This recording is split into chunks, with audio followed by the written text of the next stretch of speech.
Chapter 18, Blueprint for Victory, January to March 1944.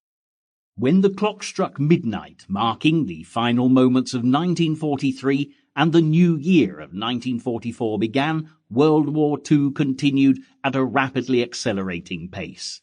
All eyes turned to London as the preparations for Operation Overlord, the long-awaited Allied invasion of northern France, were finalized. In Germany, Adolf Hitler and his high-ranking officials knew all too well that the invasion forces would soon be on their way, but where they would land, and perhaps more importantly, when they would cross the Channel, was yet to be revealed. Hitler's public appearances were now very rare, and the Führer struggled to come to terms with the reality of the German situation. On all sides, his position was becoming daily more untenable, with the Allies making good progress in both the European and Pacific theatres of war. With his henchmen all around him, Joseph Goebbels, Heinrich Himmler and Hermann Göring, to name but a few, Hitler grew increasingly withdrawn and was often irrational in his decision-making. Even those closest to him finally began to realize that their leader was no longer the great savior of Germany that they had once believed him to be. It's quite often overlooked, but as we progress to consider the blueprint for victory and the build-up to Operation Overlord, there was actually a much smaller-scale Allied invasion of France back in 1942. On August 19th, a joint British and Canadian commando raid was made on the French port of Dieppe as 5,000 troops plus 50 American Rangers and half as many again Free French soldiers took part in Operation Jubilee. Although unsuccessful, it did give the Allies vital information to help them plan a future assault on the French coast that would eventually take shape as the D-Day landings.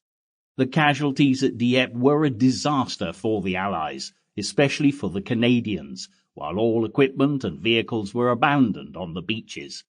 Interestingly, on hearing the news, Hitler mocked his enemy, saying, "The British have had the courtesy to cross the sea to offer the enemy a complete sample of their weapons."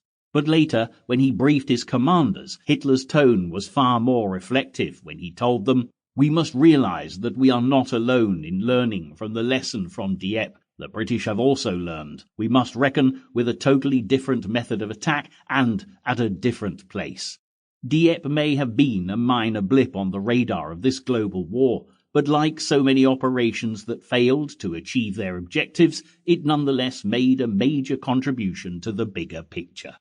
Meanwhile, the fighting for North Africa was over, and the Allies quickly made the most of their advantage, putting plans to take the attack to southern Europe via Italy into action.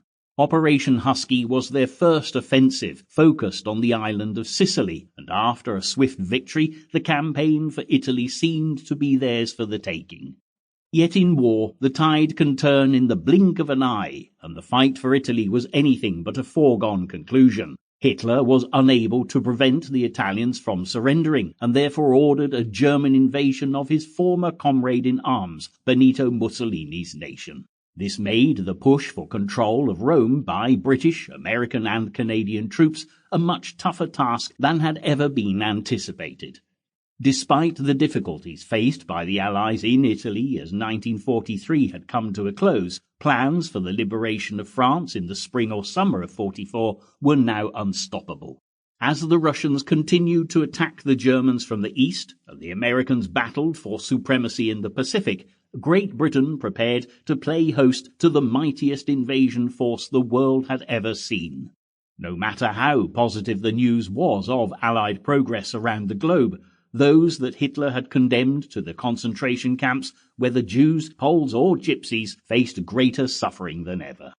Yet another concentration camp opened in Poland on New Year's Day, having previously been a forced labor camp tyrannized by its commandant Amnon Goth. His sadistic treatment of inmates was highlighted in the poignant film Schindler's List, warning a whole new generation of the true horrors of war. Even so, there was a growing resistance to Axis oppression, with brave individuals often making a personal stand against those who preyed on innocent civilians simply caught up in the conflict.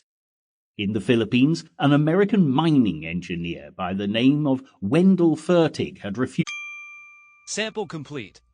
Ready to continue?